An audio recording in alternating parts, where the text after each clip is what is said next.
What the hell do you think you're doing? Ethan Ward's voice exploded through the therapy room doorway before his body even appeared. He had sprinted from the elevator, still in his suit, still clutching the phone whose camera feed had just shown him something that made his blood turn to fire. Amara Johnson froze. She was on the foam mat, her hands working along Lucas's legs, lifting, bending, guiding in a slow, practiced rhythm. The wheelchair sat pushed aside against the wall, unused. Mr. Ward, she began. Get your hands off him, Ethan barked. He strode across the room, grabbed her wrist, and yanked her back so hard she nearly lost her balance. Lucas flinched at the sudden movement, eyes wide. I saw you, Ethan snarled, breath hot, eyes blazing. Forcing him out of the damn wheelchair? Who the hell told you to do that? Who gave you permission? I wasn't forcing. Amara steadied herself. I was helping him activate the tenorist. Don't you dare explain science to me, he snapped. You're a housemaid, not a therapist, not a doctor. You do what you're told. She swallowed. He was responding. Sir, I've been watching the way he… Shut up. He jabbed a finger at her face. You don't experiment on my sons. You don't improvise. You don't touch them unless the protocol says so. Lucas whimpered. Elijah shrank into his chair, but Ethan was too far gone to notice. Rage had swallowed reason whole. He'd seen it on the camera, Amara guiding Lucas's legs while the boy sat unsupported, working muscle groups that were supposed to be lifeless. She had slid the wheelchair aside, letting his small legs dangle freely as she whispered something he couldn't hear. Ethan had watched in shock, then in fury, and now that fury poured from him with years of grief and helplessness behind it.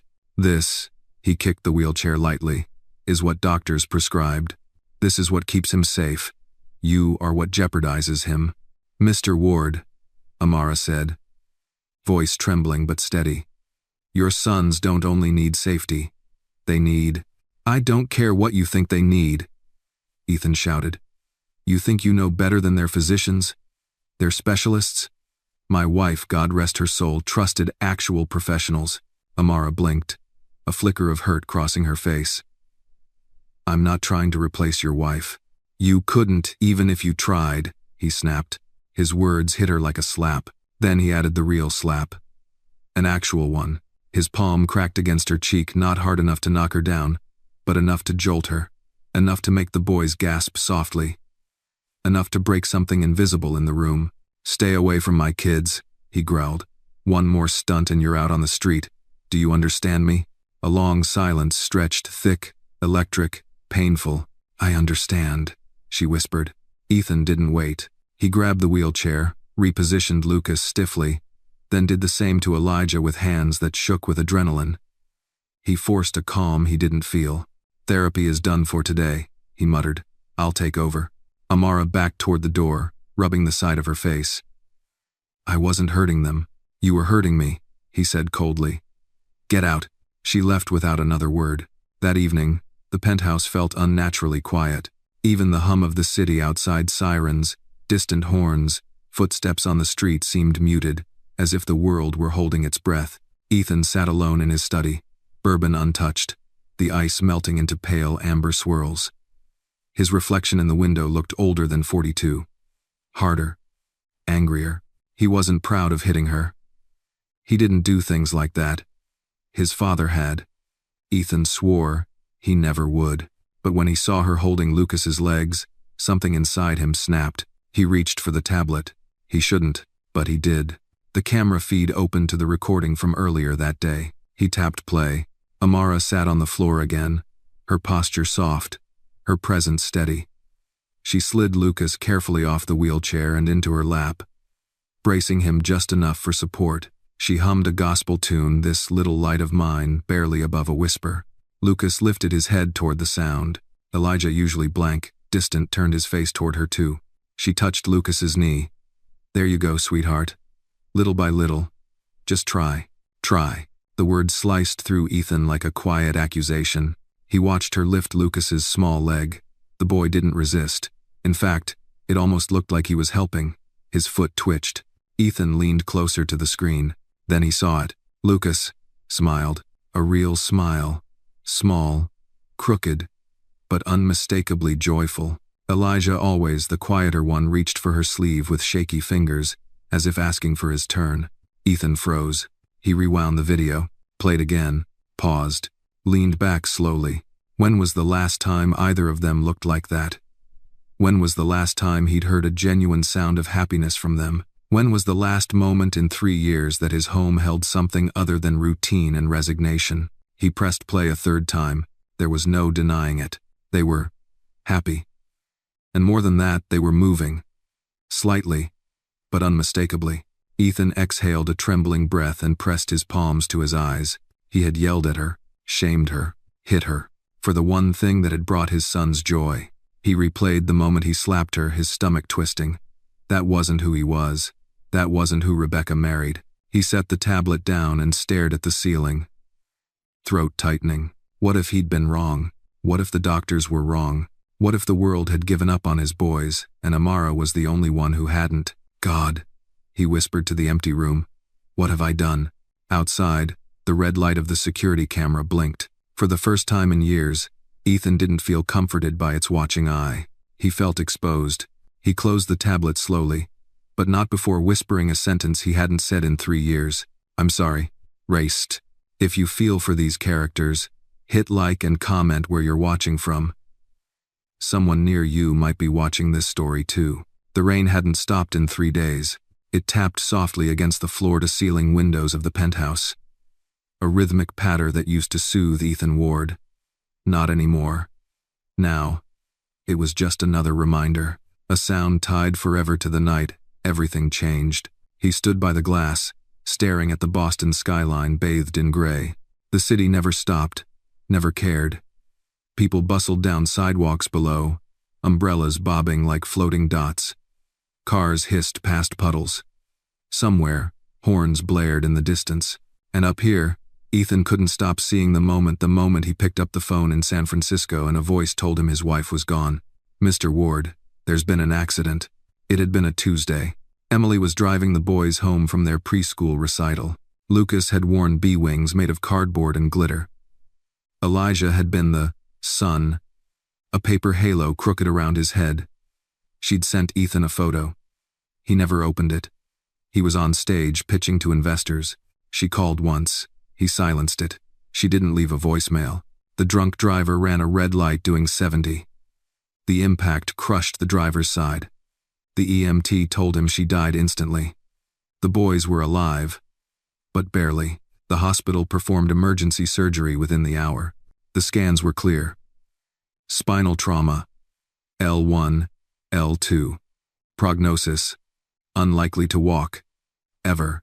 Ethan didn't remember the flight home. He remembered the hospital lights, the beeping monitors, the cold plastic chairs in ICU, the doctors' voices like echoes in a tunnel. He remembered the moment he saw his wife's body. Her hand was cold in his, her face, pale, not her anymore. And he remembered the words he whispered at her grave, kneeling in the mud in the black suit he wore only once a year. I'll take care of them. I swear to God, Em, I'll take care of them. But grief doesn't care about promises. It doesn't guide you. It strangles you. That was 3 years ago. Since then, Ethan had taken care of everything except the one thing that mattered most. Now, he had just watched himself hit the woman who brought joy into his son's eyes for the first time in years. He could still feel the shape of his palm after it landed on her cheek. He hadn't hit anyone since high school, and never a woman. He rubbed his face, ashamed. The hallway outside his office was dark, quiet, too quiet. He checked the cameras again. Amara's room, the small guest quarters behind the kitchen, was dark, the bed untouched. She wasn't there. He switched feeds, therapy room empty, kitchen still. Then he found her, sitting on the floor of the boys' bedroom. She was wrapped in a knit blanket, her back against the wall. Lucas lay asleep nearby, curled toward her like a cat. Elijah clung to a small stuffed dinosaur. Amara's head was tilted slightly, as if she were somewhere between sleep and sorrow. Ethan stared. She hadn't left. After everything, after the yelling, the slap, the humiliation, she hadn't left. She'd stayed. With them. For them. A whisper scraped his throat. Why? He watched the feed for minutes, unmoving. Then he stood, He walked quietly through the house, bare feet on polished floors, until he reached the boy's door. The handle felt heavy. He turned it slowly. The room smelled like lavender and something warm, human. The nightlight glowed softly against the far wall. Amara didn't move, though her eyes opened when he stepped inside. "I didn't mean—" Ethan stopped. Words failed. Amara didn't respond. She simply looked at him, tired, guarded, but not afraid. He stepped closer. "What you did today, I overreacted. That doesn't even begin to cover it. You hit me," she said, flatly. He looked down. "Yes." End quote. The silence stretched. "I don't expect forgiveness," he added. "I'm not here for you," she replied. That stung, but he nodded. He deserved that. "I stayed because they needed me to stay," Amara continued. "They were scared. They've been scared for a long time." Ethan looked at his boys. Their soft, steady breathing, the way Lucas had curled instinctively toward her warmth. "They're responding to you," he said, voice quiet. "They're responding to being seen," she corrected. "Not as diagnoses, not as damaged, just as children." His throat tightened. "When you watch them on the cameras," she asked, "do you see who they are, or only what you're afraid they'll never be?" Ethan didn't answer. He didn't know the answer. She reached down, brushing Elijah's hair from his forehead. "They need you, Mr. Ward. Not your rules. Not your fear. You." He stayed in the doorway for a long time. Then he turned and walked away. That night, he didn't sleep. He poured a glass of bourbon and left it untouched. He opened the security footage again, this time starting from the very beginning of that afternoon. Every moment, every smile, every tiny movement of muscle that once was declared dead. At 3:47 p.m., Lucas reached his foot forward half an inch, but it moved. At 3:49 p.m., Elijah laughed, quiet, breathy, but real. At 3:54 p.m., Amara whispered something while holding their hands. Ethan turned up the volume.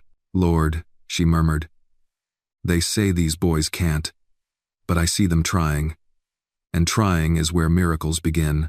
The words hit Ethan harder than any boardroom battle. Trying is where miracles begin. He didn't know how long he stared at the screen, but when he finally moved, the sun was starting to rise behind the clouds.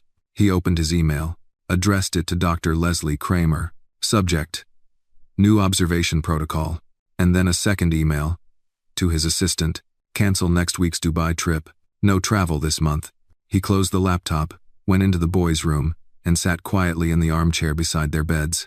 Lucas stirred, opened one sleepy eye, and whispered, "Daddy." Ethan leaned in, swallowed the lump in his throat. "I'm here, buddy. I'm not going anywhere." By morning, Amara was already up. Ethan found her in the kitchen, hair tied back, sleeves rolled, flipping pancakes on the griddle as if the previous day hadn't happened. The air smelled like vanilla and cinnamon. Lucas sat at the table, humming softly to himself while drawing something on a napkin. Elijah stared out the window, blinking at the rain. Neither boy was in a wheelchair. They were sitting on a large floor cushion, with their legs stretched awkwardly in front of them, unsupported, wobbly, but free. Ethan stood in the hallway, unseen, for several seconds, just watching. Amara leaned down and kissed Elijah's head gently. "You want blueberries or chocolate chips?" He didn't answer, but a faint smile tugged at the corner of his lips. "Both it is," she grinned, flipping a pancake. Ethan stepped into view. The moment he entered, the energy shifted. Amara didn't jump or retreat, but she did straighten up. Her expression didn't change, though her shoulders tensed slightly. Lucas looked up at his father and waved. "Hi, Daddy." "Morning, bud," Ethan said softly. He forced a smile. It felt unnatural. Amara turned off the stove and wiped her hands on a towel. They were restless. "I thought letting them sit on the floor might help stretch their hips before therapy." "No need to explain," he replied, voice neutral. A pause stretched between them. "I didn't sleep much," Ethan added. "I'm not surprised." I watched the footage," Amara nodded. And you were right." That surprised her. Her eyes flicked to his, searching for sarcasm, but found none. I'm not good at this, he said, taking a breath. I don't know how to parent through trauma. I know how to manage things, business, projects, investments. But when it comes to my sons, I've just been surviving. Trying, she corrected. His brows lifted slightly. You've been trying, Mr. Ward, she repeated. And trying is where miracles begin, remember? He chuckled dry and low, but it was a chuckle. I heard that. Amara smiled, but it didn't reach her eyes. I didn't mean for you to. The silence turned heavy again. Ethan gestured toward the boys. Do you think they're ready for what you're doing? The movement exercises, the music, everything you're trying? I think they're ready to be believed in, she said. Even if the rest of the world gave up. Her tone was gentle, but something about her words lodged itself deep into Ethan's ribs. I spent millions, he said, not bragging, just stating a fact. Specialists from Switzerland, Japan. I've brought in robotic systems, AI therapy programs, virtual immersion simulations. Nothing moved them. Not a twitch. And I brought a gospel hymn and a picture book, she said with a soft shrug. Lucas looked up and giggled. And the choo-choo train story? That one's a favorite, she agreed, ruffling his hair. Ethan walked over and crouched beside Lucas. What's that you're drawing? Lucas held it up proudly. 2 stick figures. One was tall, with a square jaw and spiky hair. The other had a long braid and a big smile. Between them were 2 smaller stick figures, twins each, with one leg colored in blue. This is you, Lucas said, pointing. And that's Miss Mara. And me and Elijah. And we're walking. Ethan's throat tightened. Why is your leg blue? Because it's fixing, like robot legs. He smiled. That's smart. Amara was watching from the sink, expression unreadable. Ethan rose. Would you join me in the office? Just for a few minutes. Is wire down? She hesitated, then nodded. Inside the office, Ethan closed the door behind them. The city loomed in the window, but the room felt smaller than usual. Less fortress, more confessional. He motioned to the chair across from his desk. She sat. I won't pretend I can undo what happened yesterday, he began. I crossed every line. I lost control, and there's no excuse for it. Amara didn't speak. I don't want you to leave, he added. In fact, I need your help. That surprised her. Help? My sons responded to you. To your patience, your presence. Whatever it is you're doing, it's not in any manual I've read. But it's working. And I don't want to stop that.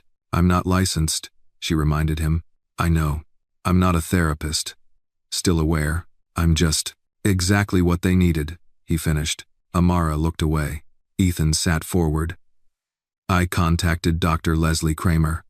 I told her to observe what you're doing. I want to formalize it. Build a new routine, one that includes you. Her brows furrowed. You trust me that much? No, he said honestly. But I trust them, and they trust you. She softened. I want to learn, Ethan said quietly. Not just what you're doing, but how to be present for them. I've been behind a wall for 3 years. I want to tear it down. Amara studied him. I don't know if I can forgive you, she said. I'm not asking you to. I just want to do right by them. Her voice wavered slightly. Then start with listening. I'm here, he replied. Not just here, she said, tapping her chest. Here. Ethan nodded. They sat in silence for a long moment before a knock came at the door. Lucas peeked in, his face peeking from behind the frame. Can Miss Mara read the train book now? He asked. Ethan looked at Amara. Only if I can listen. She smiled gently. Deal. The book was worn at the edges. Its pages had been folded, flattened, read and reread 100 times. The cover, a faded illustration of a determined little blue train hauling toys over a mountain, still held its charm, especially when Amara read it. Lucas nestled against her side, thumb tucked between his lips. Elijah sat cross-legged in his blanket cocoon, his stuffed dinosaur clutched tight. Ethan sat on the rug across from them, legs uncomfortably folded, his usual place behind a desk replaced by the floor. Amara opened the book. I think I can, she began, her voice light and sing-song. I think I can. I think I can. Lucas giggled. Elijah's eyes twinkled. Ethan listened. Not to the words he'd heard this book years ago when Emily read it on stormy nights, but to the tone, the rhythm in Amara's voice, the way she emphasized certain words, the way she waited just long enough after a sentence for the boys to absorb it. She didn't rush. She wasn't trying to finish the book. She was trying to reach them. As she read, she guided Lucas's legs slowly, gently bending one knee, then the other, mirroring the motion of the train in the story. I think I can. Ethan watched his son's face. No resistance, no flinching, just focus. For 3 years, therapy had felt like punishment for the boys, something forced upon them. But now, for the first time, it looked like play, joyful, willing. You've done this before, Ethan said softly, more to himself than anyone else. Amara paused the story. I've helped kids. Yes, not always like this. Not always with this much weight. He looked at her. You mean the injury? I mean the money. The fear. The silence around them. Ethan didn't argue. He couldn't. She continued reading. Up, up, up. Faster and faster the little engine climbed. Lucas mimicked a train whistle. Woo-woo, Elijah added, giggling. Amara grinned. See? They know the ending. When the story was done, she set the book aside, but didn't move. Neither did Ethan. The air was warm with something that hadn't existed in the Ward household for a long time.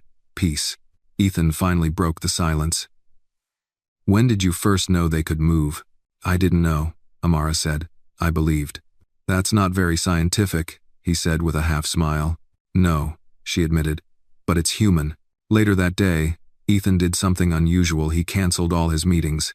His assistant, confused, asked if she should reschedule the Q3 planning call.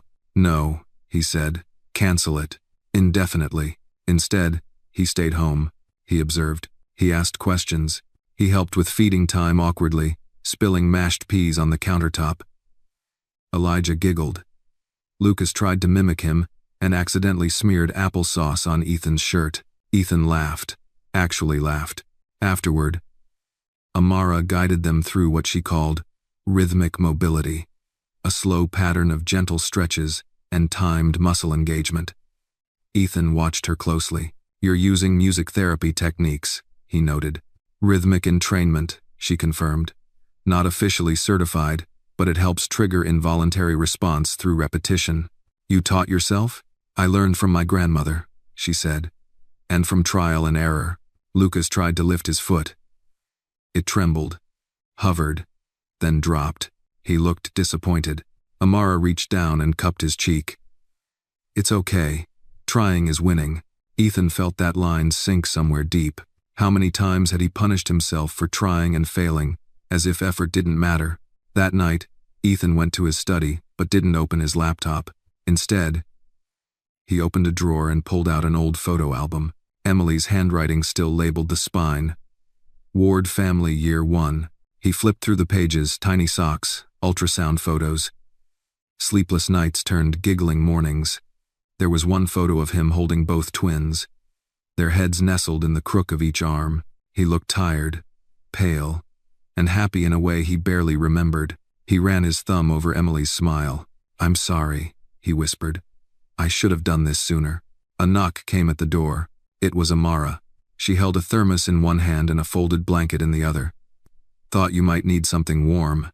He accepted it gratefully. Chamomile, she said. My grandma used to say it calms more than nerves. He gestured to the chair across from his. Sit? She hesitated, then nodded. They sat in silence for a few moments. I don't know anything about you, Ethan said finally. You know enough, she replied. He gave her a look. She took a breath. I grew up in Atlanta, South Side, raised by my mom and grandmother. Never knew my father. Did he leave? I guess. Or never showed up. Doesn't matter now. He nodded, unsure what to say. She looked at him. But I do know about your sons. I know they love music. I know Lucas likes to hum when he's happy. And Elijah always watches the corners of the room when he's nervous. I know they need time, and presence, and patience. not pressure. Ethan felt something tighten in his chest. And you, she added, need to grieve properly. He looked away. Emily mattered to them. She still does. You pretending she's not a ghost in every hallway doesn't help anyone. Her words cut deep, but they were true. She was everything, Ethan said. I think I stopped being human the day she died. Amara leaned forward. Then start again. With them. He nodded slowly. When she stood to leave, Ethan said, Thank you, Amara, for staying. She gave him a look, soft but steady. I didn't stay for you. I stayed for them. He smiled. Still, thank you. After she left, he sat in silence. The rain had stopped, and for the first time in 3 years, the house felt warm again. 3 days later, the knock came at 2:11 p.m. Ethan was in the kitchen, cutting up strawberries badly while Lucas and Elijah argued over which dinosaur was stronger, the T-Rex or the Spinosaurus. Amara sat nearby on the floor cushion, stretching Elijah's legs as she casually refereed the debate. When the knock came, Ethan froze. He already knew who it was. Dr. Leslie Kramer never knocked on time. She arrived early, always wearing those charcoal slacks and that cold professional expression that could slice through walls. She didn't do small talk, or sugarcoating, or optimism. Just data. Ethan, she greeted flatly as he opened the door. We need to talk. He stepped aside, and she strode in like she owned the place. Her assistant trailed behind with a sleek laptop bag and a rolling case of equipment. Dr. Kramer took one glance at the boys sitting on the floor unsupported, legs outstretched, and froze. She turned to Ethan. Why aren't they in their chairs? They were stretching. It is 9. With who? Her gaze sharpened. Amara stood. Ah, the doctor said, folding her arms. I thought you fired the housemaid. I changed my mind, Ethan replied evenly. Dr. Kramer's lips twitched. Interesting. Is she part of your new therapy plan? She's part of my son's lives, he said. That's all you need to know. Kramer sighed. Well, let's see if the miracle healer has actually produced anything measurable. Ethan hated her tone, but he didn't argue. He followed them into the therapy room, where Amara helped the boys get settled on the padded mat. The assistants set up sensors, propped up portable EMG machines, and calibrated software. It looked more like a NASA launch than a pediatric assessment. Lucas blinked at the wires being attached to his legs. Is this going to hurt? No, Amara said softly, kneeling beside him. It's like stickers. Remember the robot legs you talked about? He nodded, calming instantly. Doctor, Kramer raised an eyebrow. You read them science fiction? Just enough to make science feel like magic, Amara said, not looking up. Ethan allowed himself a half smile. The test began. Electrical pulses gently stimulated the muscles along the boy's lower limbs, while data streamed onto the laptop screen. At first, it was the same as before. Minimal response, low tone, dead zones, then something shifted. Lucas's left quad twitched. A small ripple. Elijah's hamstring fired weakly. Inconsistently, but it fired. The assistant leaned forward. Doctor, you're seeing this, right? Dr. Kramer stepped closer, watching the live data. Repeat the stimulus, she ordered. More response. It wasn't strong, it wasn't dramatic, but it was new. Ethan stared at the screen. Dr. Kramer blinked several times, as if recalibrating herself. This wasn't present before, she said slowly. No, Ethan said, his voice barely audible. It wasn't. IMC. Any recent changes in medication, supplements? No. New therapies? He glanced at Amara. She said nothing. I authorized some modifications, Ethan replied. Dr. Kramer straightened. Well, I'll need to perform additional tests, but at first glance, this is unexpected. Hopeful? He asked, the word foreign on his tongue. She hesitated. Possibly. Boss. He wanted to demand more, but knew better. She wouldn't give him anything beyond the data. The rest, he'd have to see for himself. The testing wrapped up, the wires were removed, and the boys immediately wriggled toward Amara, who caught them in a shared hug. Elijah giggled when she kissed the top of his head. Lucas whispered something into her ear, and she nodded solemnly like she'd just been told a great secret. Dr. Kramer watched all of it. Quietly, thoughtfully.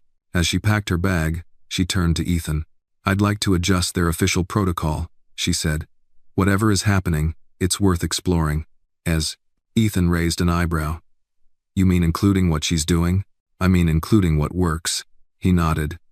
"Then let's do that." When the doctor left, Ethan returned to the living room where Amara was flipping through a notebook.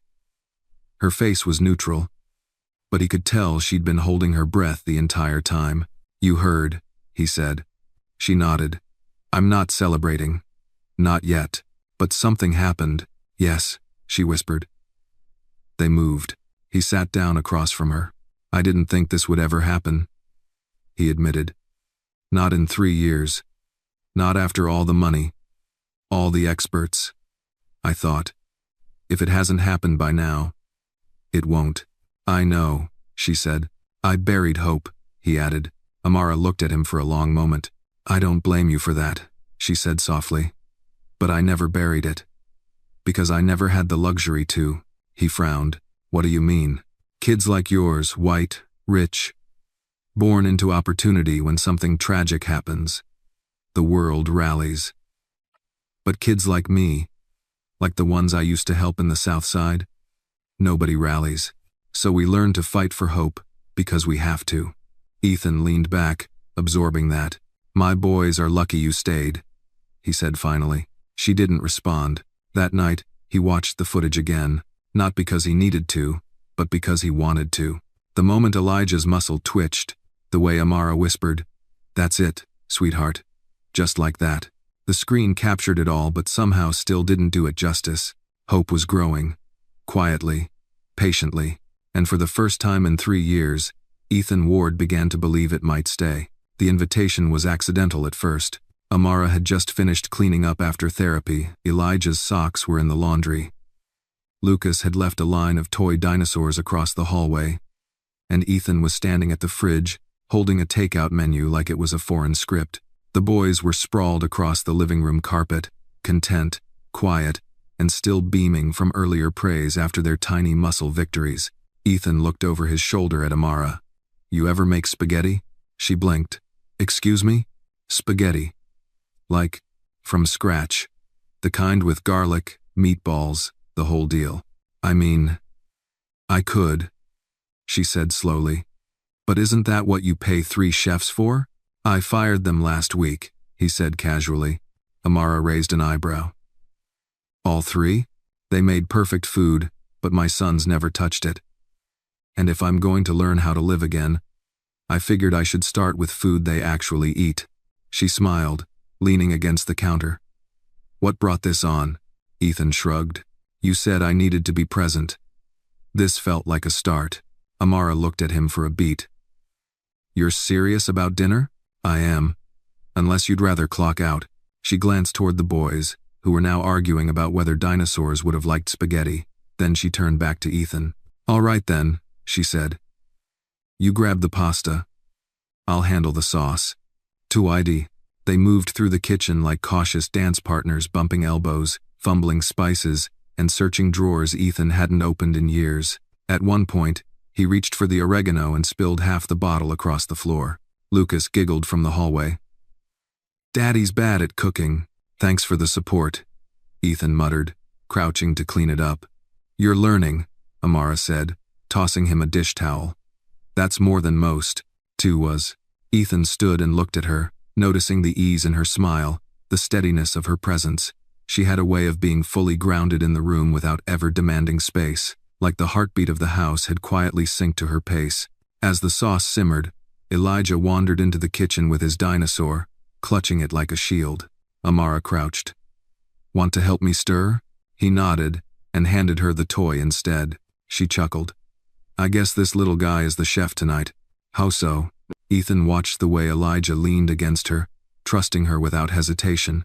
It wasn't something that could be taught. It was earned. By 6:30, they were seated at the dining table. The boys in booster seats, plates piled with spaghetti and meatballs, garlic bread in the center like a crown jewel. It wasn't fancy, but it was warm, homemade, real. Ethan poured sparkling apple cider into small plastic cups for the boys, and a glass of red wine for himself and Amara. "I feel underdressed," she joked, looking down at her sweatshirt with a tomato stain. "You're fine," Ethan said, swirling his wine. "Honestly, this is the first dinner that hasn't felt like a chore in years." Lucas raised his cup. "To Miss Mara." Elijah mimicked, raising his dinosaur instead. Amara laughed. "That's the highest honor, you know." They clinked plastic cups. The meal went slowly, not because the boys ate slowly, but because no one wanted it to end. They talked. They told stories. Ethan even managed to make a joke about his own failed cooking efforts, which got a real laugh out of both boys and a soft smile from Amara. Then came dessert. Boxed brownies Amara had slipped into the oven while the sauce simmered. Burnt around the edges, but no one cared. Lucas licked his plate. After dinner, while Amara was wiping Elijah's face, Ethan asked, "Did you ever have meals like this growing up?" She paused. "Not often. My mom worked nights. Grandma tried when she could. Mostly it was cereal or microwave dinners. I'm sorry. Don't be." "We had laughter. And stories. And gospel music every Saturday." Ethan chuckled. "So that part wasn't just for the boys, huh?" "Nope." She grinned.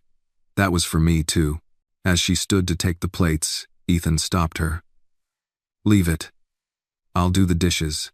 Amara raised an eyebrow. "You? Dishes? You handled therapy, lunch, dinner, dessert, and my emotional rehabilitation. Least I can do is scrub a pan." Amara laughed genuinely and sat back down. Later, after the boys were asleep, Ethan stood at the sink, sleeves rolled, steam curling from the hot water. He could hear Amara humming in the living room, folding blankets, picking up toy dinosaurs, restoring peace like a gentle tide. He dried his hands and walked into the room. She was kneeling by the couch, placing the last dino into the toy chest. "You ever feel like this is more than a job?" he asked quietly. She didn't look at him. "Every day." "Me too," he admitted. Amara stood, slowly. Their eyes met. "I don't know what this is," he said, voice low. "But I know what it's not. It's not just work anymore. And it's not just recovery." Amara looked at him for a long, long moment. "It's family," she said. And just like that, something inside Ethan softened, broke, even. For the first time in years, he didn't feel like a man pretending to be a father. He felt like a man trying to become one. The sun rose soft and golden through the bay windows, pouring light across the hardwood floor like a gentle promise. Ethan hadn't slept much. His mind, once a fortress of structure and steel, now felt like open terrain, scattered, unfamiliar, not chaotic, but real. He stood by the kitchen counter, stirring cream into his coffee, watching the steam curl up like smoke signals from a life he was finally willing to examine. The house was quiet except for the occasional thump of Elijah's feet against the mattress upstairs and the hum of the dishwasher, something Ethan had only recently started using himself. Then his phone buzzed. Unknown number. He hesitated, then answered. "Mr. Ward?"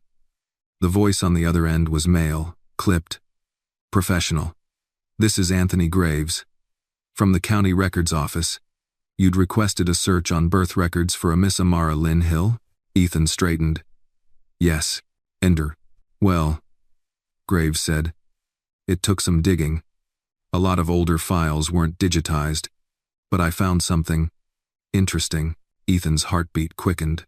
"Her birth certificate lists no father. But," the man continued, "we cross-checked her mother's social security application from 1992. She listed a paternity claim, an informal affidavit." Ethan waited. The name listed was Charles Benjamin Ward. The world narrowed. "That's my father," Ethan said hoarsely. "Yes, sir. I figured as much." Was acted to do it. There was a silence so heavy it seemed to settle over the entire room. "Is there any official proof?" Ethan asked finally. "Nothing that would hold up in court," Graves replied. "But it was recorded. And more than that, your father made regular payments to her mother for over 5 years. Under a private arrangement." Ethan's throat tightened. "So it's true." I'm not here to draw conclusions, the clerk said. Only to relay the facts. Right, thank you. And well. He ended the call and stared at the countertop, his fingers tightening around the ceramic mug. Amara was his sister, half-sister, his father's daughter, and she didn't know. The man Ethan had spent his life idolizing, fearing, competing with even after death had hidden a daughter. A black daughter. In the south side of Atlanta. Quietly, deliberately. How many other secrets did he bury? Suddenly, the weight of legacy didn't feel like marble and gold. It felt like rust. Ethan sat heavily at the kitchen table, the mug forgotten. He thought back to Amara's words the night before. I never knew my father. Doesn't matter now. It mattered, not because of DNA, but because of everything it meant now. The care, the trust, the presence she had so willingly given to his sons, her nephews, and she had no idea. Amara was out in the garden with the boys, helping them pick tomatoes from the raised beds the groundskeeper had abandoned last year. Lucas giggled every time a worm wriggled near his fingers. Elijah was fascinated by the mint leaves, rubbing them between his hands and holding them up to his nose. Ethan watched from the patio for a long time before walking over. Looks like we might actually use this garden for something other than landscaping, he said. Amara smiled over her shoulder. I told them if we get enough tomatoes, we can try spaghetti again. They want to beat Daddy's sauce. Fair. It was not great. It was edible, she said diplomatically. Ethan crouched beside her. Can we talk? She immediately went still. Is something wrong? No, he said quickly. Not wrong. Just complicated. She stood slowly, brushing her hands on her jeans. All right. They walked a short distance away, to the edge of the garden where the breeze carried the scent of basil and fresh soil. I looked into something, Ethan said, voice careful. About your background. Her posture stiffened. Why? Because I had a feeling, he said. A memory. My father used to disappear for weeks. He said it was for business in Georgia. But something didn't add up. Amara folded her arms. You think we knew each other? That maybe our families crossed paths? No, he said softly. I think we're family. She froze. Ethan continued. Your mother listed his name Charles Benjamin Ward on her Social Security application. I confirmed payments he made. Quietly. For years. Amara said nothing. Ethan took a breath. You're my half-sister. She blinked. Then again, then let out a soft, stunned laugh that didn't reach her eyes. Is this some kind of guilt-driven offer to keep me around longer? No. Because if it is, it's not funny, Ethan. It's not a joke. I can show you the records. Amara stepped back. Her face was unreadable. She started, then stopped. You knew this, and didn't tell me? I found out this morning. These not president. And your first thought was to investigate me? She asked, voice rising slightly. My first thought was to understand how the hell my father could abandon a child and act like she didn't exist. They both paused. The boys' laughter floated in from the garden. Amara's expression shifted. Her anger, still hot, was now mixed with something deeper, older, pain.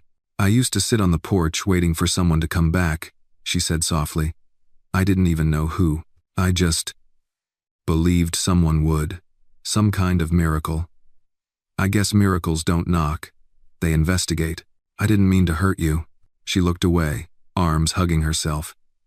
Why did you even look into me?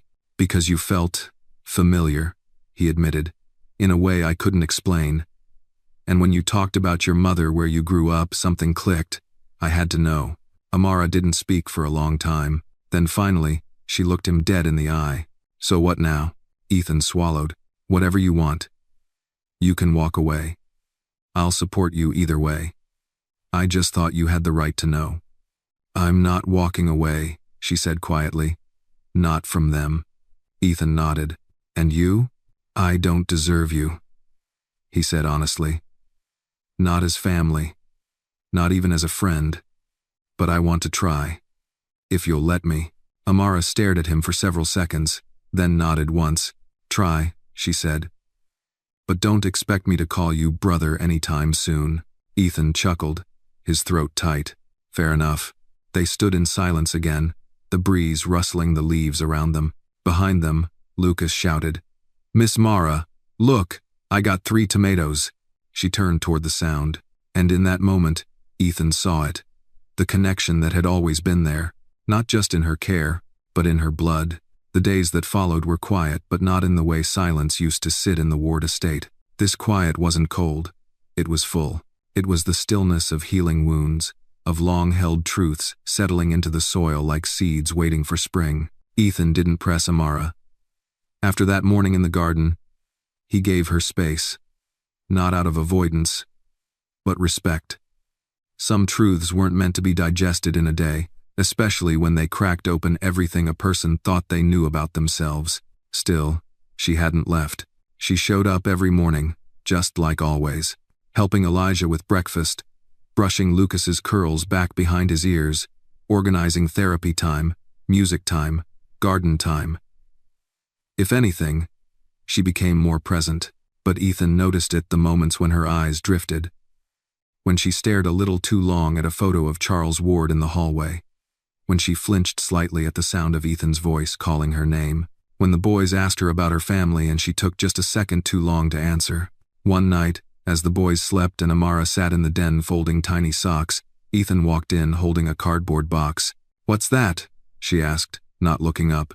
"Something I've avoided for 20 years. She raised an eyebrow.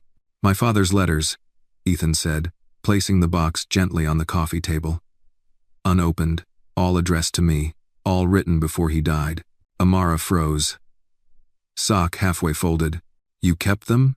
"My lawyer insisted," he muttered. "I never wanted to read them. But now, maybe we both should." She hesitated. "Why now?" "Because I want to know if he ever wrote about you." Amara looked up sharply. Ethan met her gaze. "You deserve to know if you were hidden or erased." He pulled out the top envelope and opened it. The handwriting was meticulous. Charles Ward had always written like he was etching marble. "Ethan," the letter began, "I've failed you in more ways than I can count, but if I do nothing else right, let me leave you with this. Being a father is not a title. It's an action. It's how you show up when no one asks you to." Amara's breath caught. Ethan kept reading, skimming the lines. Most were typical of his father, rational, firm, tinged with pride and regret in equal measure. But then, in the third letter, came a paragraph that stopped them both. "I made mistakes when I was younger. There was a woman, kind eyes, laughter like rain. I was weak, and I walked away. She had a daughter. I don't know if the girl knows my name. I've tried to help from a distance, quietly, cowardly. If you ever find her, Ethan, don't treat her the way I did."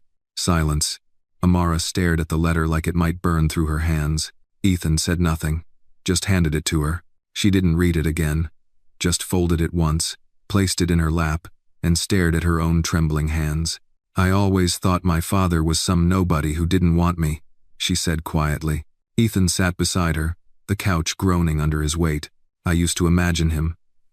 Create stories. That he was a soldier, a traveler, a musician, someone who'd come back when he got better.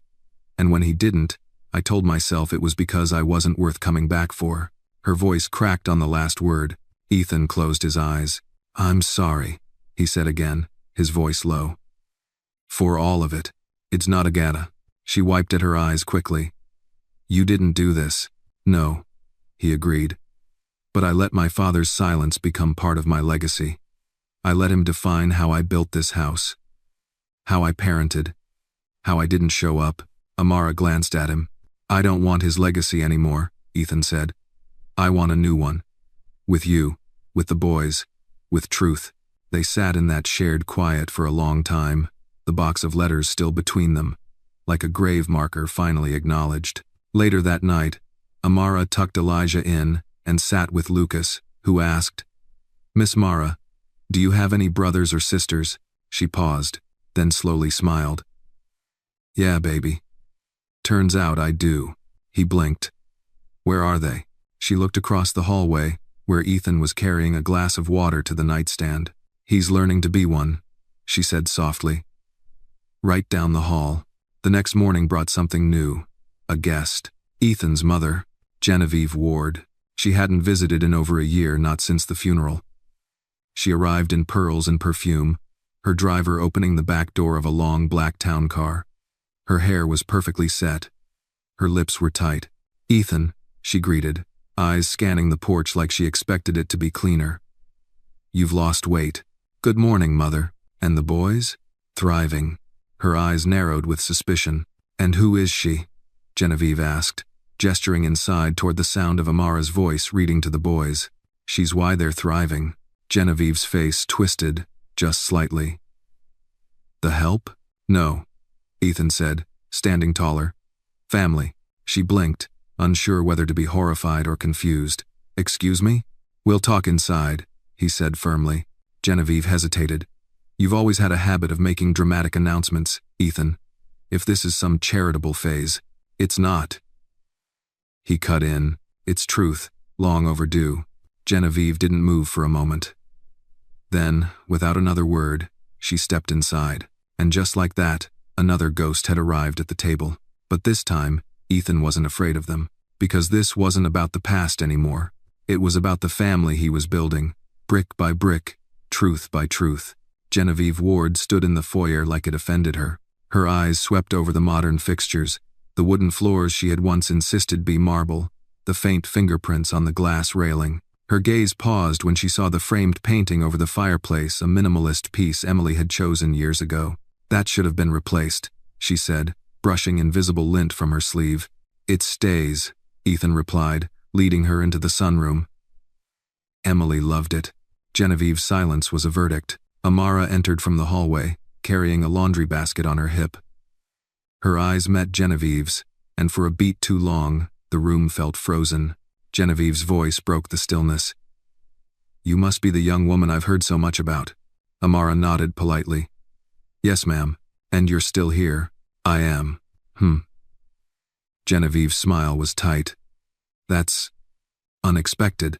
Ethan moved to stand beside Amara, not in front of her. "Mother, we need to talk." Genevieve raised a sculpted brow.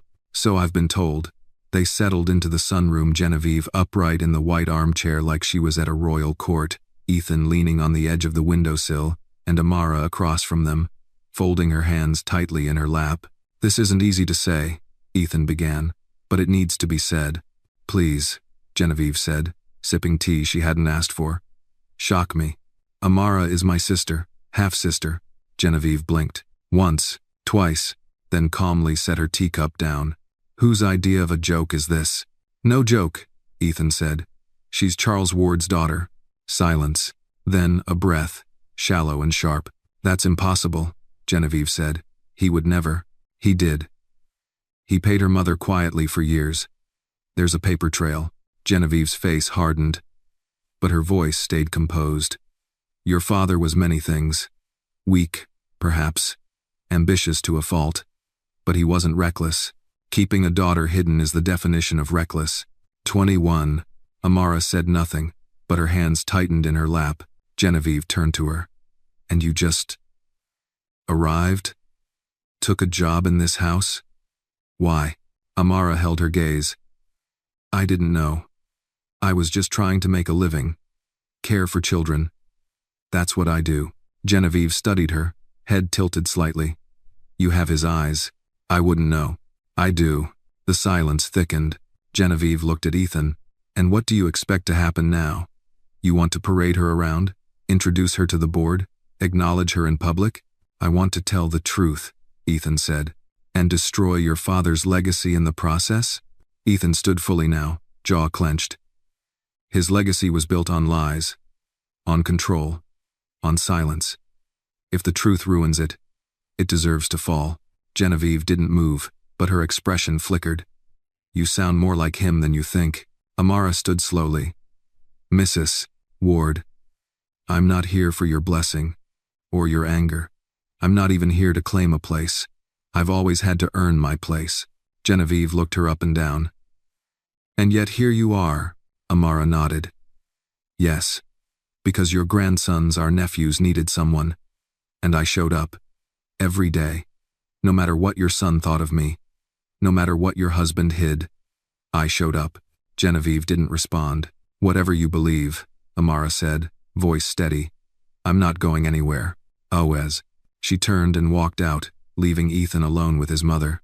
Genevieve let the silence settle before whispering, "What would Emily think of all this?" Ethan flinched. "She would have welcomed her," he said, "because Emily believed in people. Not names, not appearances, people." Genevieve's mouth pressed into a thin line. "You always wanted me to be more like father," Ethan said. "But I'm not, and I never will be."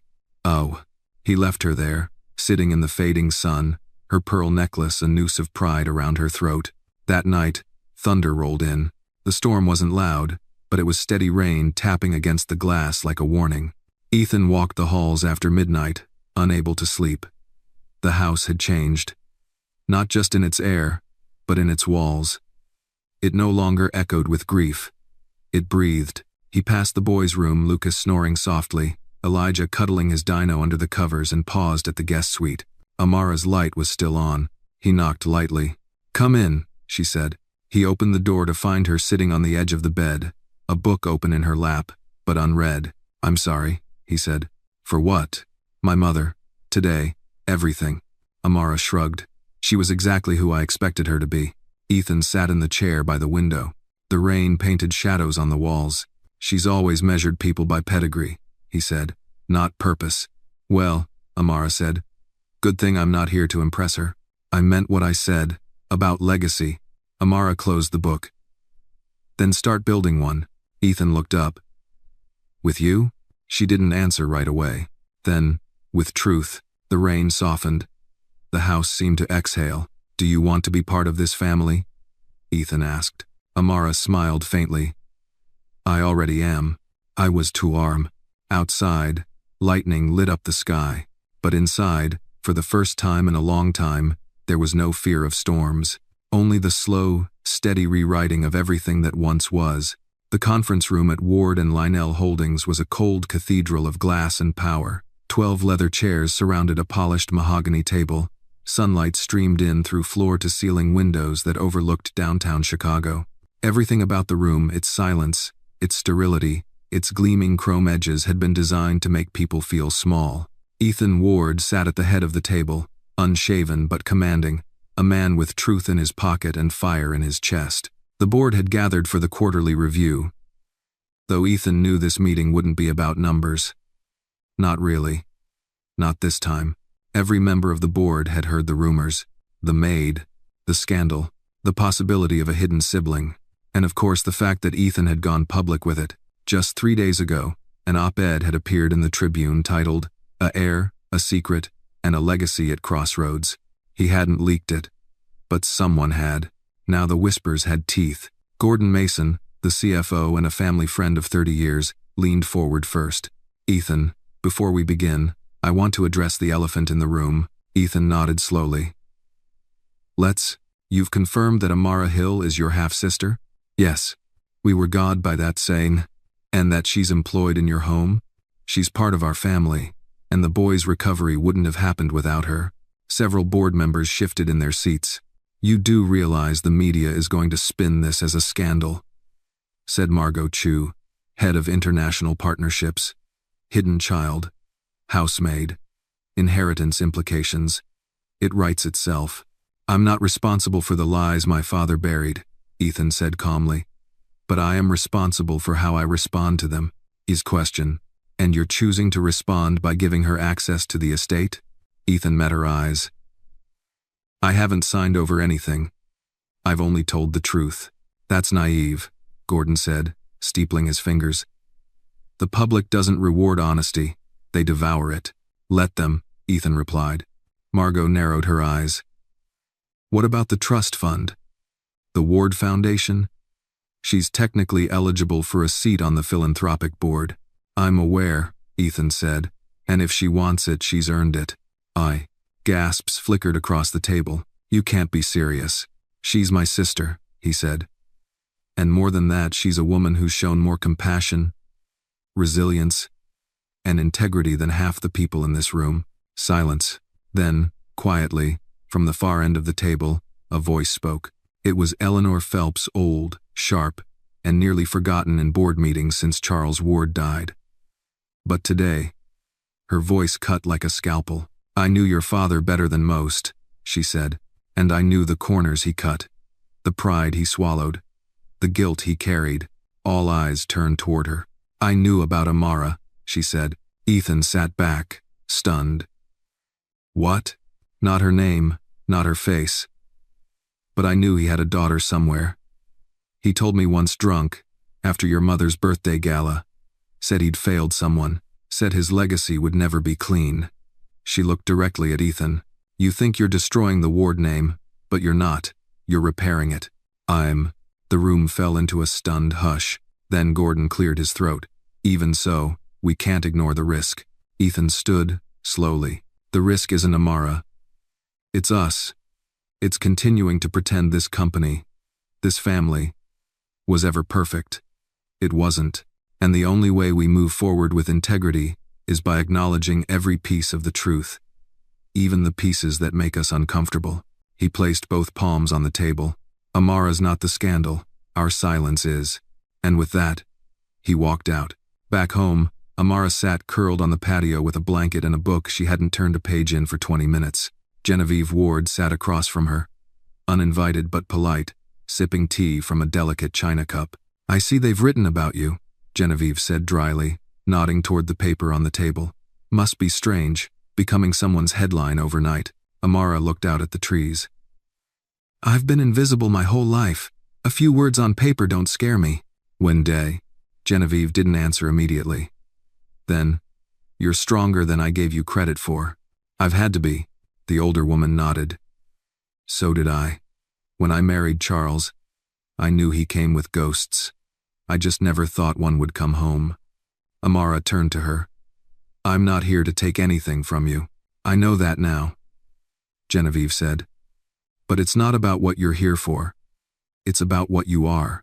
"And what is that?" Genevieve looked at her carefully. "Proof that even the most powerful men can't control everything. That secrets rot legacies. Then maybe it's time to build something new." Genevieve set her cup down and studied Amara with a strange softness. "You remind me of Emily." Amara's throat tightened. "Thank you. Don't thank me. She was the best of us. If she were here, this wouldn't have been so difficult." "No," Amara said, a faint smile touching her lips. "She would have invited me in with open arms." Genevieve nodded once. "And told you to speak louder." They shared a small, mutual silence, not warm, but respectful, not peace, but maybe a truce. That evening, Ethan stood at the edge of the property, watching the city lights blink in the distance. Amara joined him, her coat pulled tight. "I heard about the meeting," she said. He smiled faintly. "Blew the place up. You okay?" "Better than I expected." She nodded, then paused. "What if they push back harder?" "Let them. I'm not bending for people who built their empires on silence." Amara looked out at the skyline. "This feels bigger than us." "It is," Ethan said. "But it started with us." He turned toward her. "I don't know what's next, but I know I want you in it. Not just because of the boys, or our blood, but because this house feels whole again, and I think it's because of you." Amara looked at him, eyes full. Then, softly, "Then let's build it.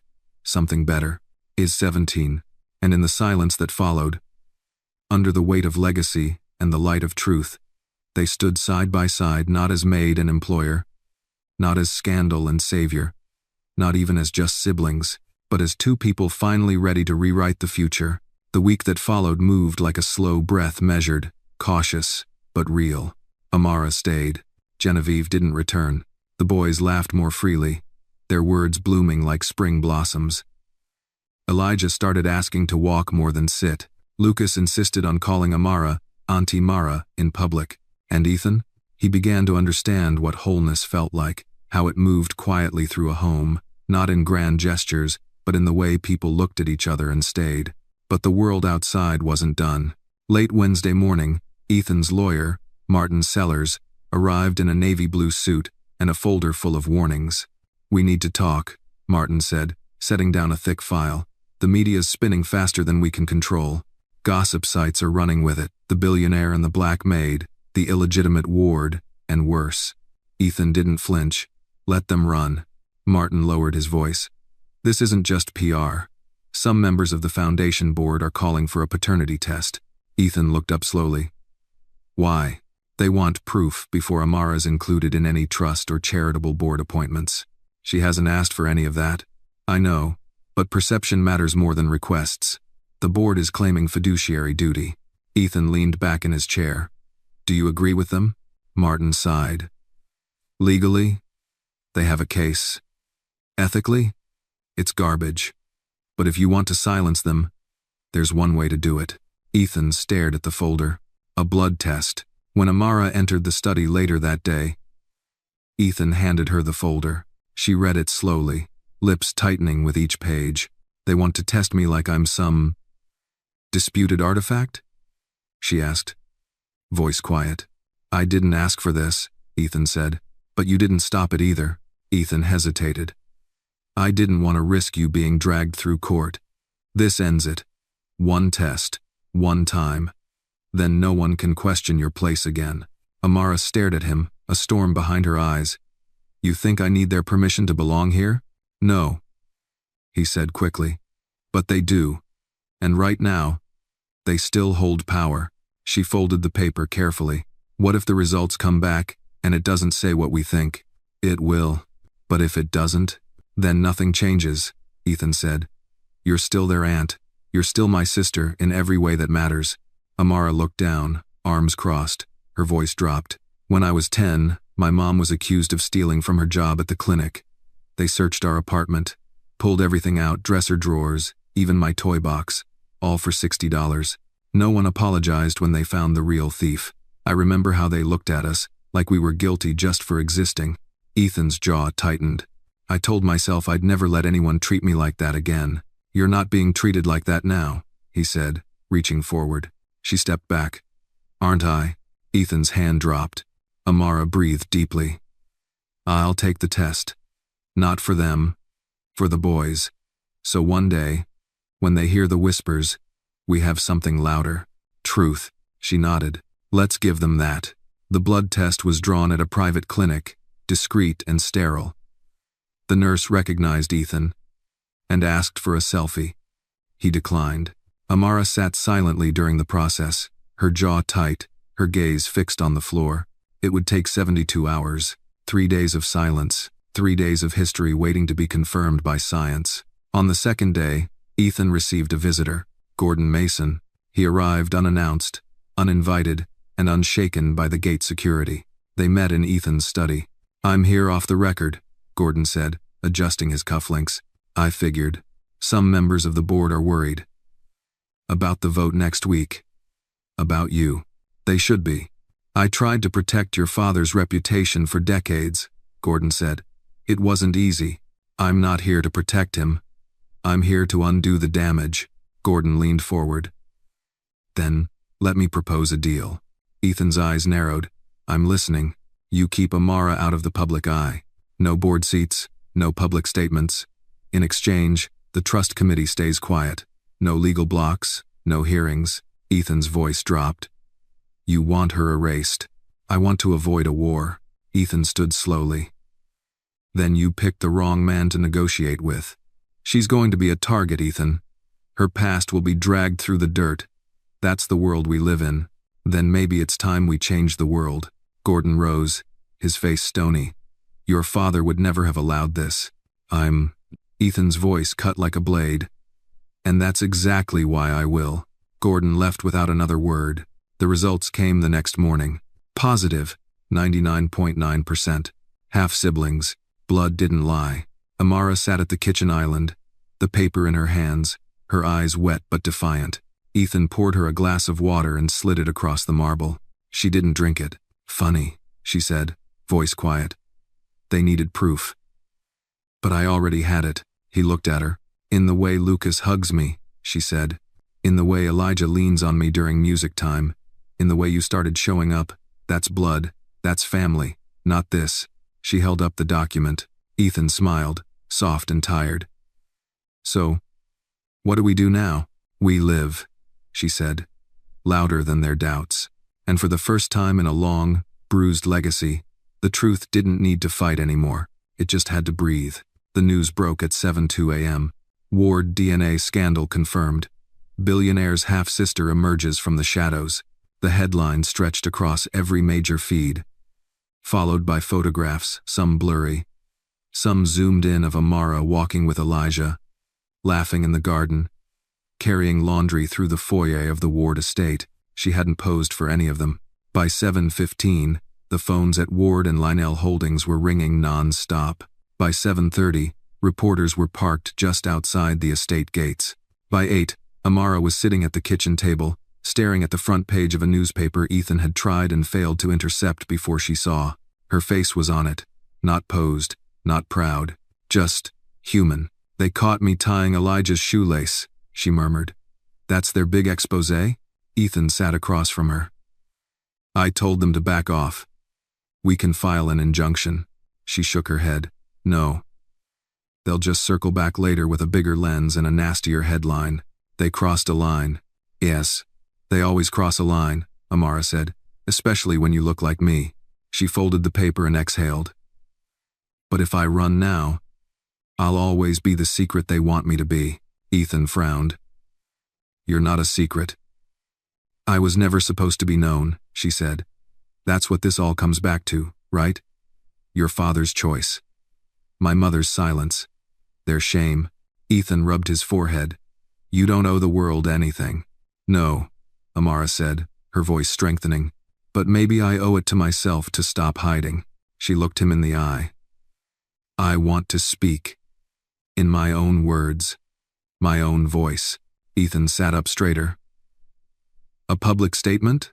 Not just a statement. An interview. On my terms." He hesitated. "That'll make you a target." "I already am," she said. "But this time, I won't be faceless." By noon, the interview was arranged. Amara sat with Lena Hartfield, a respected local journalist who had broken stories on corruption, systemic injustice, and forgotten neighborhoods. She was black, smart, fearless, and she didn't take Ethan's money.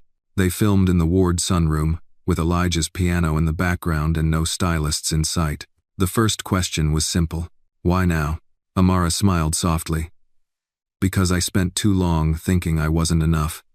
That I had to be smaller, quieter, less noticeable to survive. And I don't want my nephews, my family to grow up believing that's the only way to live." Lena leaned in. "You're aware of the headlines. That some think you're after money, power, control of the Ward Foundation." Amara nodded. "I've worked 3 jobs since I was 16. I've been a cleaner, a caregiver, and a tutor. I didn't walk into this house looking for inheritance. I walked in to help 2 boys heal." "And your brother? Ethan?" Amara paused. "He's still learning, but he's listening." "That's more than I expected." The interview ran 10 minutes, but by the next day, it had over 4 million views. People didn't see a scandal anymore. They saw a woman with kindness in her voice and clarity in her spine. They saw truth. 2 days later, the foundation board held an emergency meeting. Genevieve attended. Ethan brought Amara. There was tension in the air, tight, coiled, ready to snap. Gordon Mason, red-faced and hollow-eyed, made one last plea. "Amara Hill may be Charles Ward's daughter by blood, but that doesn't mean she's equipped to manage millions in charitable assets. She has no experience, no legacy in the philanthropic world." Genevieve interrupted, voice calm but lethal. "And remind me, Gordon, what experience did Charles have when he started this company with a handshake and a loan from his cousin?" Gordon's mouth opened, then closed. Genevieve stood. "My husband made mistakes. I don't deny that anymore. But the Ward legacy isn't about polished shoes and pedigree. It's about showing up. Amara showed up when no one else would. I've watched her with my grandsons. I've listened to her speak more grace in 10 minutes than this board has in 10 years. She looked around the room. If you want to protect the foundation, don't bury the truth. Let it breathe." Amara sat perfectly still, hands in her lap. Then Ethan stood. "I propose we create a new branch," he said. "A community-based initiative under the Ward Foundation run by Amara. focused on early childhood care, access to therapy, and family services in underserved communities. A beat. Then Margot Chu spoke, seconded, and just like that the vote passed. Unanimous. Even Gordon raised his hand. That evening, Amara returned home to find a handwritten envelope on her pillow. No return address. No name. Inside, a note. You did what I couldn't. He would have hated it. And that's how I know it was right. Gia. She didn't know if it was Genevieve. Didn't ask. Didn't need to. Later, as the boys played in the hallway with building blocks, Amara and Ethan sat on the porch, sipping coffee. Still want to walk away? Ethan asked. No, Amara said. I want to walk forward. He smiled. Together, she clinked her mug against his, always, and for the first time, the Ward estate didn't feel haunted. It felt healed. Spring arrived like a quiet apology. The trees lining the Ward estate bloomed with soft whites and pinks, and the boys took to the garden again. Lucas determined to grow tomatoes, Elijah more interested in pulling up worms and naming them. The old swing in the backyard, unused since Emily's death, creaked again. This time, with laughter. Inside, the house had changed in small, subtle ways. A photo of Amara now sat on the mantel, beside one of Ethan and the twins. A small bookshelf in the den bore framed drawings Elijah made, each one signed for Auntie Mara. In the hallway, the portrait of Charles Ward still hung, framed, untouchable, imperious. But beneath it now was a plaque Ethan had installed without fanfare. Every legacy is rewritten by the hands that carry it next. It didn't name Charles. It didn't need to. Amara passed it each day with a nod, not of reverence, but reclamation. One morning, as the boys giggled in the kitchen and the smell of maple bacon filled the air, Amara walked outside with a pair of gloves and a trowel. The garden was her piece. It had been Emily's too. She knelt beside the raised beds, brushing aside dead leaves and checking the soil. A new season meant new roots. That was true of everything in this house now. She was planting tulips when she heard the gate creak. A man was standing there, tall, heavy-set, mid-50s. He wore a delivery uniform, but his posture was wrong. Too alert, too watchful. She stood slowly, wiping her hands. "Can I help you?" she asked. The man hesitated. "You're Amara Hill?" "Yes." He handed her an envelope. "He told me to wait until the dust settled. Said you'd know when to open it." "Who?" The man gave a half shrug, didn't leave a name, just said he owed you this, said Charles Ward never got the courage to send it himself. Amara's blood cooled. She took the envelope with trembling fingers. The man tipped his cap. "Good luck, ma'am," and then he was gone. She waited until nightfall. When the boys were asleep, Ethan was in his study, and the house had quieted into its hum of safety. She sat on the floor of her room and opened the envelope. Inside was a letter, a real one, written in ink, not typed. It was dated 6 months before Charles Ward's death. "Amara, I imagine this letter never reaches you. I've written it 3 times already, burned the first 2. That says everything, doesn't it? I've always been better at hiding than speaking, but if you're reading this, I hope something in me changed. Or maybe someone forced the truth into the light. You were born on a rainy Sunday in May. I wasn't there. I should have been. I remember your mother's voice. I remember her strength. I remember the way she told me to go to hell with more grace than any woman I've ever known. I stayed away because I was a coward, and because I had built too much on lies to risk it all for one truth. You deserved better. You still do. If Ethan ever finds out, I pray he becomes the man I couldn't be. And if he fails, I hope you remind him. C.W." Amara folded the letter slowly, her hands unsteady. She didn't cry. She didn't rage. She just stared out the window at the stars, feeling a silence she couldn't explain settle around her ribs. It wasn't closure, but it was something. A peace. A confession. A ghost choosing to speak. The next morning, she found Ethan in the garden with the boys. Lucas ran to her, waving a tulip bulb. "Auntie Mara, look, I'm planting." Elijah held up a worm like it was a trophy. Ethan grinned at her, a smudge of dirt across his shirt. "We're building an empire," he said. "With mud and miracles," she replied. She knelt beside him, placing the letter gently in his hand. He opened it, read it silently. When he looked up, his face was unreadable. "Do you hate him more?" she asked. "No," Ethan said. "But I understand now why I don't want to be like him." He placed the letter into his coat pocket, then looked at her. "You gave me the chance to be better," he said. "I don't intend to waste it." They turned back to the soil, side by side, planting something new together, something that would outlast the gossip, the grief, even the ghosts. Because blood may have bound them, but choice, that was where the legacy would live. The Ward Foundation annual gala was always the event of the season, an elegant spectacle dressed in gold and intention. But this year, it felt different. More eyes, more whispers, less applause and more measured stares. Amara stood in front of the mirror, smoothing the lines of her deep emerald gown.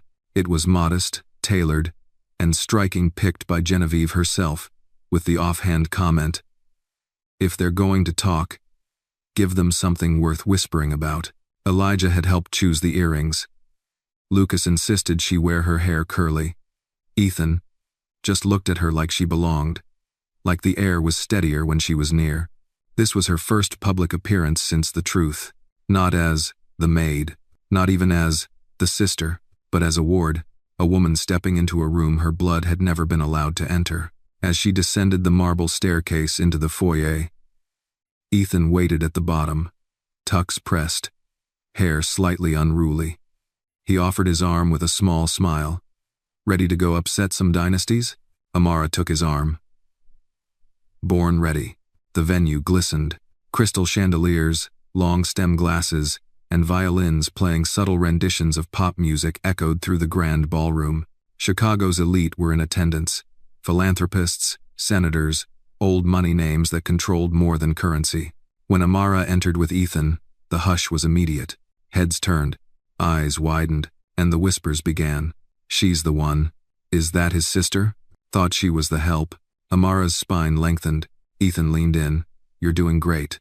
Genevieve appeared like a phantom in pearls, sipping something that looked like water but was definitely not. She gave Amara a once-over. "Stunning," she said. "And not just the dress." Amara blinked. "Keep your chin up, dear," Genevieve added. "They only whisper when they know they're losing." Then she disappeared into the crowd, cold fire in her wake. Midway through the evening, Amara made her way to the bar for a glass of water, only to find herself cornered by two board members, Harrison Bell and Judith Lang, both of whom had abstained during the vote to approve her new initiative. "You clean up well," Judith said, her smile tight as wire. "Thanks," Amara replied evenly. "You should see me with gardening gloves," Harrison chuckled, then leaned in too close. "I'll be blunt. We don't like surprises. And your arrival has certainly shifted things." "I didn't arrive," Amara said calmly. "I was always here. You just refused to see me." Judith's eyes narrowed. "We protect the ward name." Amara met her gaze. "Then start acting like it means something." "I God." She turned away, walking back toward Ethan before they could fire back. Later that night, Ethan took the stage. He didn't start with a joke. He didn't begin with numbers. He opened with truth. This year, our foundation expanded into communities we'd never touched before. And that happened because we stopped pretending we had it all figured out. He looked at Amara. We faced the truth of our family history.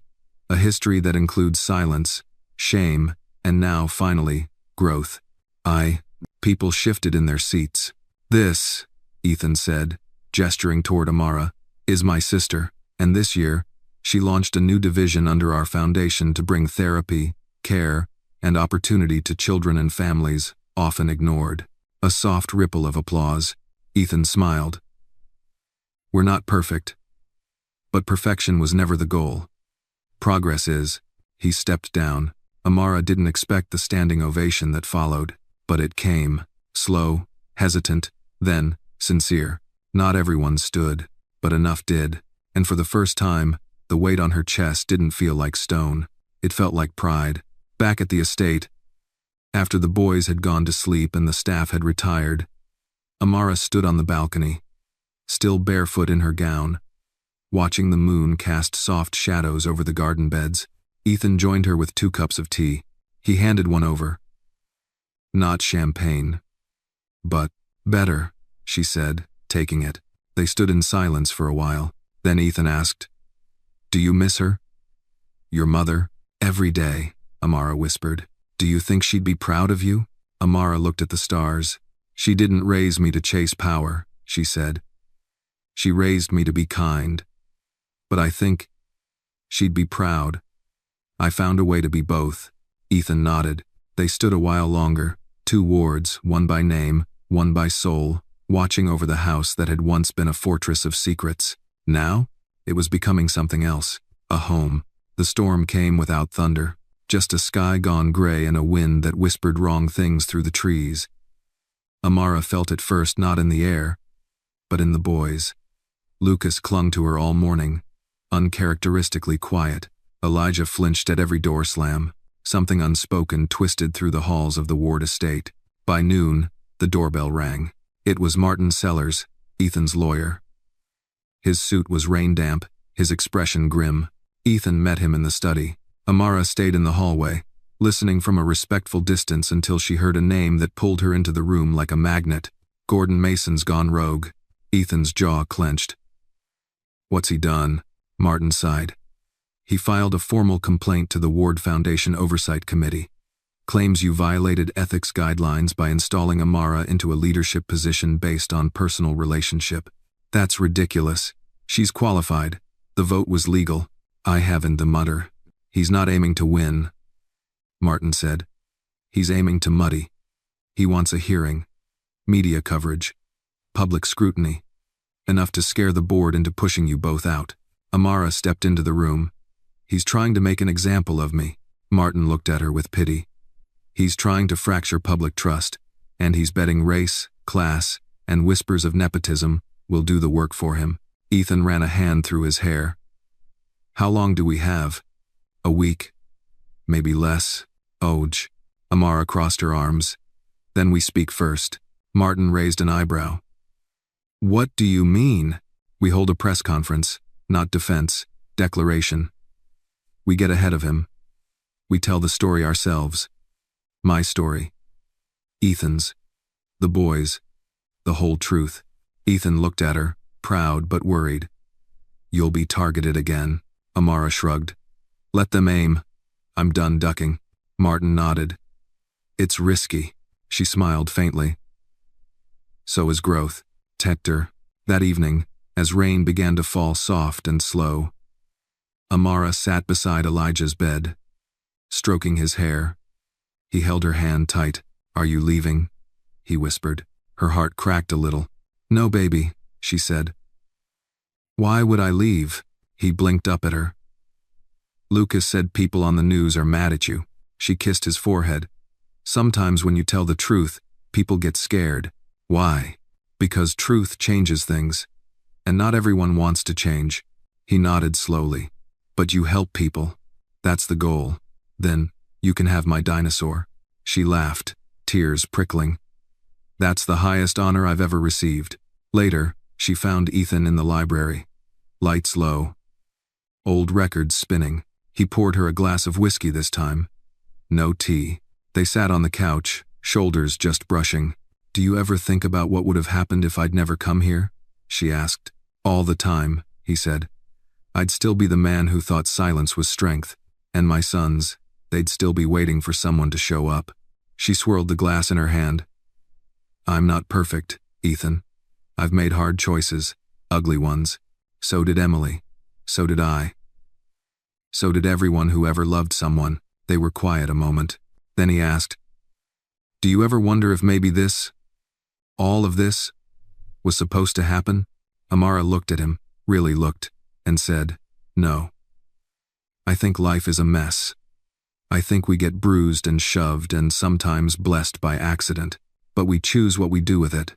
That part is ours." Ethan smiled. "Then I choose you. Here. Now. For whatever comes next." She leaned her head on his shoulder. Outside, the rain intensified. And inside, two people who had been abandoned by bloodlines, expectations, and old ghosts, sat beneath the weight of everything they had survived. Not broken, not perfect, but still choosing each other. By morning, the plan was in motion. Genevieve called first. "I heard," she said. Mason's mistake. You don't sound surprised, Ethan said. I'm not. Men like him always eat their own when power feels shaky. Amara took the phone. Do you still think I'm a threat to your legacy? Genevieve paused. Then, with a sigh, no. I think you're the one saving it. That night, the boys helped Amara pick out the necklace she'd wear on stage. Something simple. Something hers. They didn't understand what a press conference was, but they knew it mattered, and they knew Auntie Mara wasn't scared, even when she was. The Ward Foundation's Grand Hall had never been used for press events until now. Rows of sleek black chairs lined the marble floor. Camera crews flanked both sides of the central aisle, and security guards stood at attention by every entrance. The podium bore the Ward crest in silver, a stylized tree with roots reaching deep into the base. Amara stood behind the curtain, her palms damp, her pulse steady but loud. She wasn't afraid of cameras. She wasn't even afraid of Gordon Mason. She was afraid of silence, of saying too little, of letting this moment slip through her fingers and become someone else's narrative. Ethan appeared beside her, adjusting the cuffs of his jacket. You don't have to do this alone, he said quietly. I'm not, she replied. But I do have to do it. He nodded, then stepped back into the shadows. The host's voice came over the speakers. Ladies and gentlemen of the press, thank you for joining us today. Please welcome Amara Hill, Director of the Ward Community Trust Initiative. A polite scattering of applause. She stepped out. The lights hit her first, bright, hot, and unforgiving. Then the murmurs. She reached the podium and placed both hands on the sides. No notes, no teleprompter, just truth. My name is Amara Hill, she began, her voice clear. Some of you know me as the woman who helped care for Elijah and Lucas Ward. Some of you may have read rumors, theories, or assumptions about who I am, or why I'm here. She let the silence settle. Let me tell you myself. She took a breath. I was born in Southside Chicago to a woman who worked 3 jobs and never complained. I grew up believing hard work could carry you anywhere, but only if you were willing to be invisible. A few heads turned, pens scribbled. I didn't know the man who fathered me. Not really. I knew his name. I knew his reputation. But I never knew his heart. She paused. Until I met his son. Cameras clicked. And it turned out, he didn't know his father's heart either. She smiled faintly. When I took the job in the Ward home, I wasn't looking for family. I was looking for a paycheck. And instead, I found 2 boys who taught me what healing looks like, and a man who decided to unlearn silence. Amara straightened her back. Let me be clear. I am not here to inherit. I am not here to tarnish. I am not here because of blood. I am here because of choice. Murmurs quieted. I chose to stay when it was hard. I chose to fight for the boys when everyone else gave up. And now, I choose to build something better. For the families like mine that the Ward Foundation once overlooked. A journalist stood. Miss Hill, are you confirming that Charles Ward is your biological father? She didn't flinch. Yes, and DNA confirmed it. But long before that, love did. Another voice. What do you say to critics who claim your position was given, not earned? She met the question head on. I say they didn't see Elijah take his first unaided step toward me. I say they didn't see Lucas speak a full sentence for the first time, after months of silence. I say I earned my place the way all working women do, through sweat, patience, and showing up when no one else would. Applause rippled across the room. Not everyone clapped, but enough did. She finished, simply. This isn't the end of a story. It's the start of a new one, and you're welcome to watch, but you don't get to rewrite it. She stepped down, and as she did, the storm truly broke. Outside, cameras flashed. Supporters cheered. Protesters shouted. Ethan was already in the car with the boys, waiting. Genevieve stood near the entrance, watching it all unfold. You expected this? Amara asked, as she reached her. Genevieve nodded. Every revolution starts with a mic drop. Do you think it was too much? Genevieve looked her up and down. You didn't say anything. I haven't thought for years. You just had the courage to say it out loud. They both smiled. Then Ethan appeared, holding the boys' hands. Lucas ran up to Amara. You were on TV. I was. Did you tell them I'm going to be a doctor? Absolutely. Lucas beamed. As they drove home, Ethan looked at her from the passenger seat. You realize you just painted a target on your back.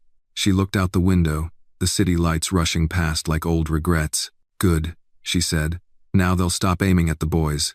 The car fell silent again, but this time, it wasn't tense. It was filled with something deeper. Resolve. Truth. Love shaped not by history but by action.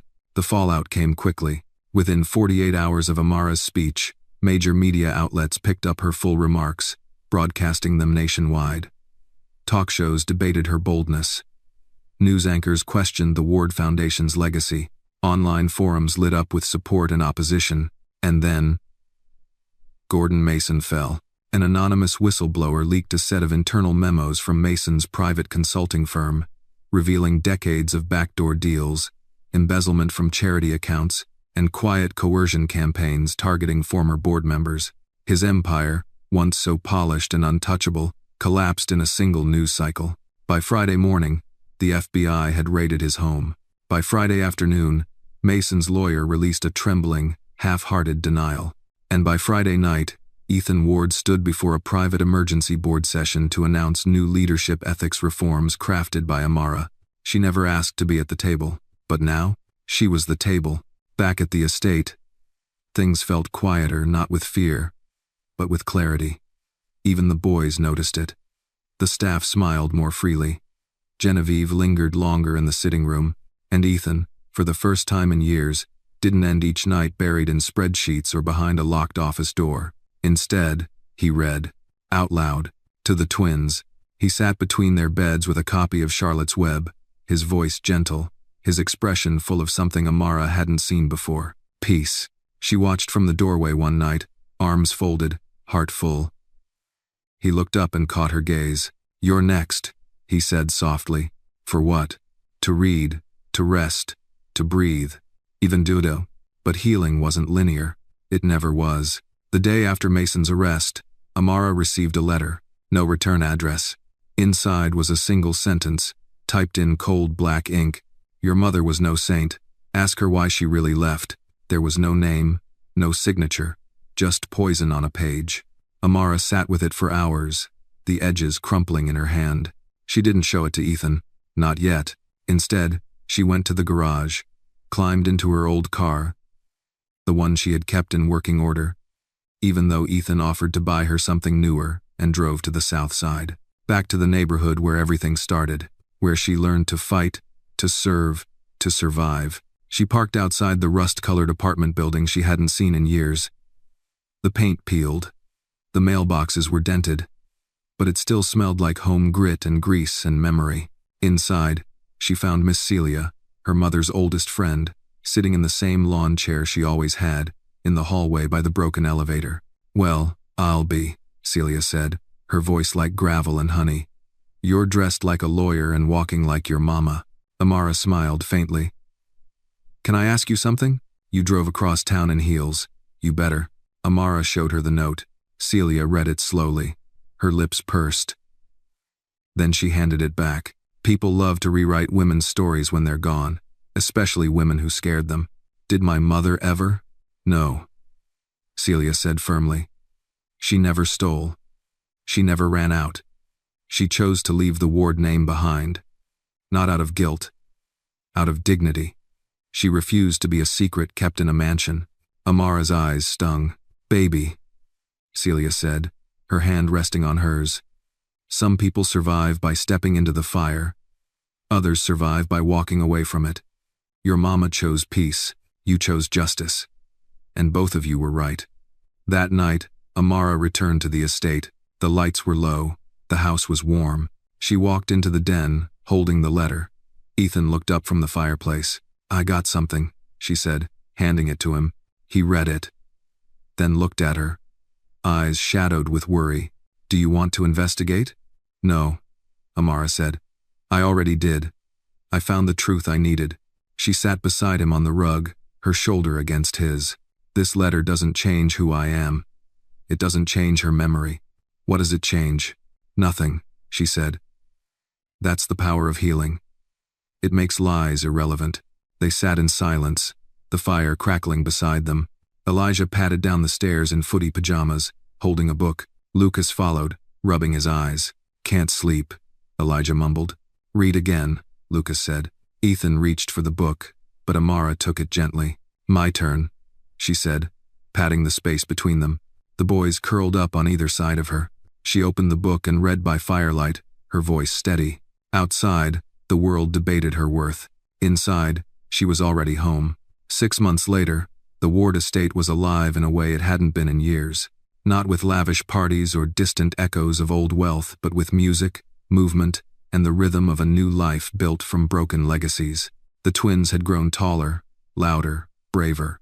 Elijah played short pieces on the grand piano, now shaky but joyful, while Lucas had taken to building entire cities from blocks and labeling each street after people he loved. Auntie Mara Way was the longest road. The house had new sounds. Laughter in the morning, footsteps that didn't tiptoe, voices that didn't fear being heard. It had new smells, too: cinnamon toast, crayons, freshly planted basil. It had new pictures on the walls. Not just Charles Ward in oil paint, but snapshots of real life: Amara teaching Elijah to tie his shoes, Genevieve dozing off with a book in her lap, Ethan holding a spaghetti-smeared Lucas like he was priceless. But today was something different. Today was the ribbon-cutting ceremony for the Ward Hill Community Center, and the whole neighborhood had shown up. The community center stood at the edge of the south side, where Amara had grown up and where hope had often felt like an imported product, expensive and fragile. But not anymore. The building was 2 stories, sleek and modern, wrapped in glass and steel. It housed therapy rooms, reading nooks, a food pantry, and a music studio for kids. It was designed not to impress, but to serve. Ethan stepped onto the small outdoor stage, applause greeting him like old friends. 6 months ago, he began, we asked what the Ward legacy could mean if we built it with more than just dollars, if we built it with truth. This center is the answer to that question. He gestured toward the sign behind him, etched in brushed bronze, Ward Hill Community Center, in honor of every child who was told they couldn't. But the heart of this building, he continued, is the woman I'm proud to call my sister. He turned to Amara, and my hero, 84.5. The crowd rose as Amara took the mic. The applause wasn't polite, it was personal. From neighbors who remembered her as a child with hand-me-downs and big eyes. From parents she'd helped. From kids who now had a future she never did. She took a breath. I used to believe the only way to survive was to disappear, she said. To blend in, work hard, and never ask too many questions. A pause. But I was wrong. I survived because people quiet, good people chose to see me. People like my mother, who raised me with pride and no apology. People like the twin boys who taught me patience. And a man who stopped chasing the myth of perfection and chose honesty instead. She looked toward Ethan. This building isn't a gift. It's a debt paid forward. Every corner of it is a promise that no child will be unseen again. Applause thundered. The ribbon was cut. The doors opened. And for the first time, the Ward name didn't represent shadows. It represented light. That night, the estate was quiet again. Not empty. Just peaceful. Ethan stood in the garden, watching the stars appear one by one. Amara joined him, barefoot in the grass, holding 2 mugs of tea. Do you think he'd be proud? Ethan asked. Of what? Of this. Of us. Amara took a sip. He'd probably hate it, she said softly. But that's how we know it was the right thing. They both laughed. Then silence. Not heavy. Not haunted. Just real. Amara looked toward the house. I've been thinking of taking the boys back to Southside. Just for a visit. Let them see where it all began. Ethan smiled. They'd love that. They need to know that places aren't curses. They're chapters. You get to turn the page. He nodded, then looked at her. What about you? What's your next chapter? Amara looked up at the stars. I think I'm going to write one of my own, she said. No ghosts. No secrets. Just life. Messy, loud, and honest. Tour. Ethan reached into his pocket and handed her a small, folded card. It was an old family photo. She recognized the faces.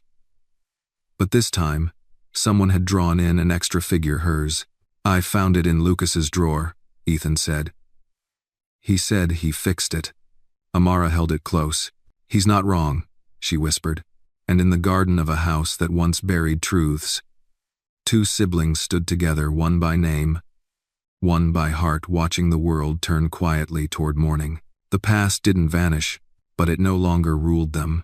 They had told the truth. They had chosen each other, and the house with no secrets had finally become a home. This story reminds us that family isn't always about blood, it's about the people who choose to stand with us when the world turns away. In a world built on legacy, silence, and power, healing begins with truth. Amara's journey shows that no matter where you come from or how others try to define you, you have the right to reclaim your place, rewrite your story, and turn pain into purpose. Justice may not always be loud, but when it's rooted in love and courage, it changes everything.